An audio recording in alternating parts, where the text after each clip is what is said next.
Well, hello. How's everybody out there doing? Welcome to Friday. It's been kind of a long week for me, child. Because, see, I had to go get me an MRI last week and the ultrasound this week. And I was like, you know what? Now I got to come home, pour me a glass of wine, watermelon wine. This is good.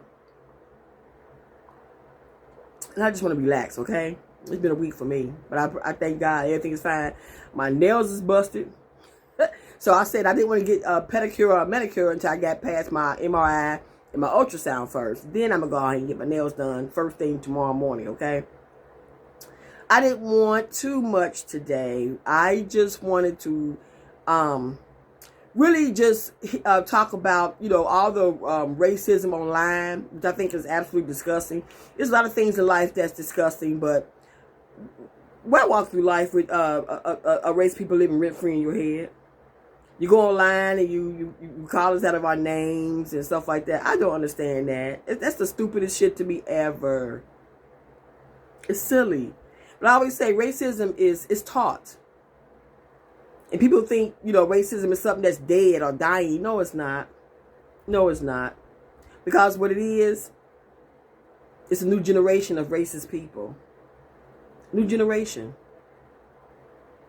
of racism, racist people out here. New generation growing up whose parents taught them to hate someone because the color of their skin. But then they call themselves Christians. Really? The word hate and Christian shouldn't go together. I'm going to tell y'all a quick story about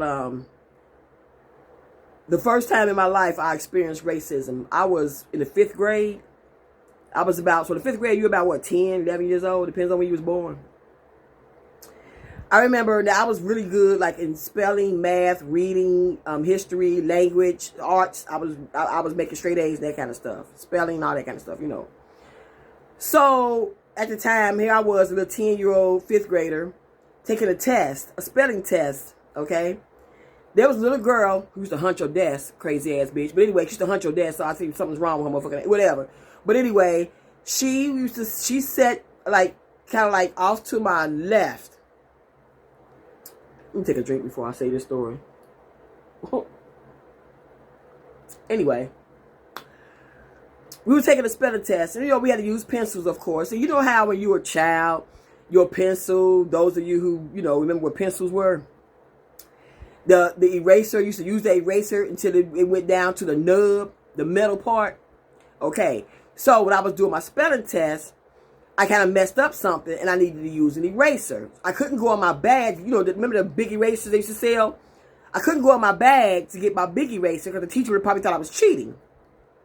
So a young lady sitting over here, I remember her name was Angie. She was a young Caucasian blonde-haired chick. She was sitting right over here, again, off to my left, like arm's reach. And she had her eraser sitting on her desk. Because like I said, I couldn't use mine because I didn't want to tear my paper up with that metal piece.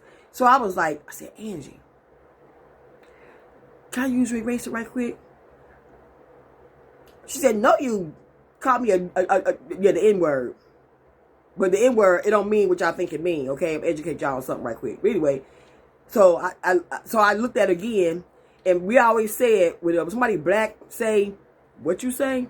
Don't repeat what you just said because you're going to get it. But anyway, I looked at her. I said, what you say? What you call me? She said it again. No, you N-word. And here I was a 10-year-old little girl. 45 years ago. And our recess was at 11:30. Like lunch and recess was at 11:30 in the morning. I remember I didn't go nuts. I didn't, you know, I was a 10-year-old. I was like I am today. I'm real calm. But I remember she said it again. And I remember I looked up at the clock. It was 11:17. I would never forget the time. It was 11:17. And I was just like, all right. So I raised my hand. Asked the teacher, may I borrow an eraser? She said, sure. She came over there, gave me the eraser, and I erased that word off my paper, and I had to start the word over again. Because I knew how to spell the word, but the word didn't look like it because one of the letters was kind of janky. So 11:30 came around, the bell rang. We go eat lunch. Now I'm stuffing my face because I can't wait to get outside, to get to Angie. So I stuffed my face. And it was one of those beautiful spring, sunny, windy days. It was a beautiful day that day. But it was just kind of cool, like sweatshirt type of weather. But it was very windy that day. After I ate my lunch, I went on the playground. I leaned up against the wall. I waited for Angie to come out. Angie came out. And I pushed Angie down. And I told her, don't you ever call me that N-word again, bitch. I was 10. Remind you, I was 10. She gets up. I came at her again, and she was carrying a blue jean purse. A little raggedy ass blue jean purse. She swung it at me. And a lighter fell out. A lighter. So this little fifth grader, little 10, 11-year-old little heifer was smoking. A lighter fell out. The lighter was blue. It was a blue lighter. I'll never forget. It was blue. It was a Bic. The B-I-C. So she swung it at me, and I came at her. I took that lighter off the ground. I came at her. I charged at her, and I literally sat on this girl's throat. Here are my legs. This is her throat. I was literally on her throat like this, sitting. My crotch is on this blonde chick's throat like this. But then my knees had her down by her, like holding her arms down. I took her by that thin blonde hair, child. I shook that lighter. No! Denise, no! The wind was blowing, like I said earlier. So it blew out the fire on that. I did it again. Took that thin blonde hair. And I kept saying, don't you ever call me the N-word again. Because my mom ain't birthed no N-words, bitch. Not me. No, my mom ain't birthed that, honey. I come from a generation of educators. Okay? I don't play that. I was 10. That's my first experience of racism. It took 2 people to pull me off this little blonde-haired girl. We went to the office. The principal at the time, he was fine as hell too. But anyway, the principal at the time, he was crazy about my mother. He used to love my mother, child. So that's the reason, I think that's really the reason why he didn't suspend me. But he made Angie apologize to me. And honestly, I haven't really experienced like big time racism since.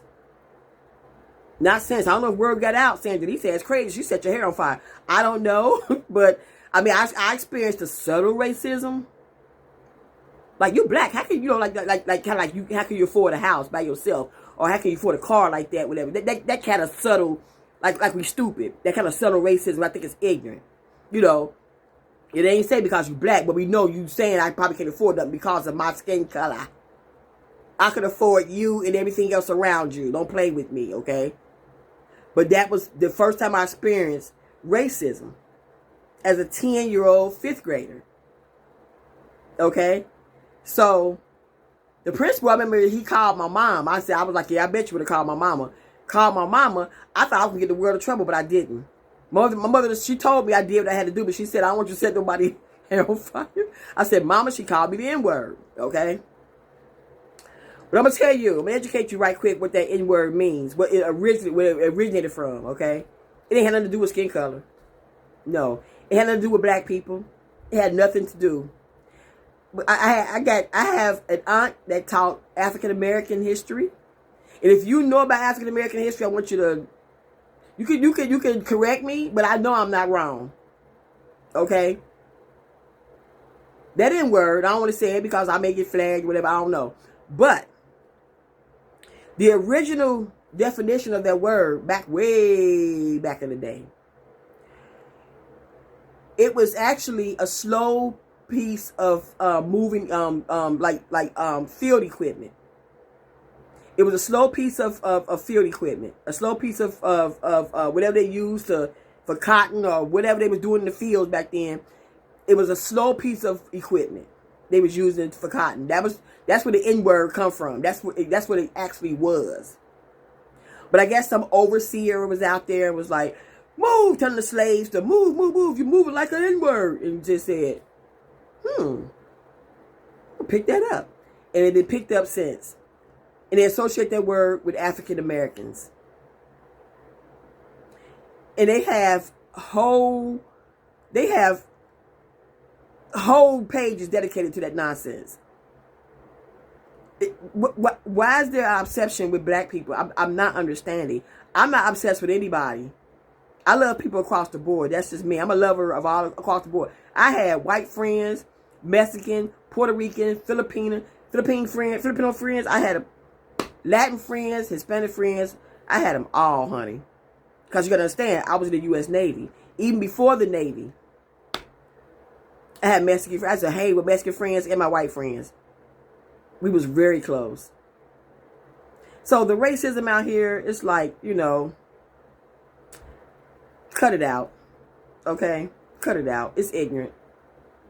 It's for weak-minded people who have nothing else better to do. Calling black people chimps or whatever. Chimps? Really? If you talk about that chimp that ripped that woman's face off back in 2007, yeah, we can rip your face off like that chimp did that woman back in 2007. If that's what you want. Cut out the nonsense, please. Have you a drink. Go out to eat. Get on a plane and go somewhere and have fun. Play with your kids in the backyard. Take your dog for a walk. Go read a book. Watch a good movie. Make love to your girlfriend, your boyfriend. Cut your grass. Plant some bushes. Plant some flowers. Do your hair.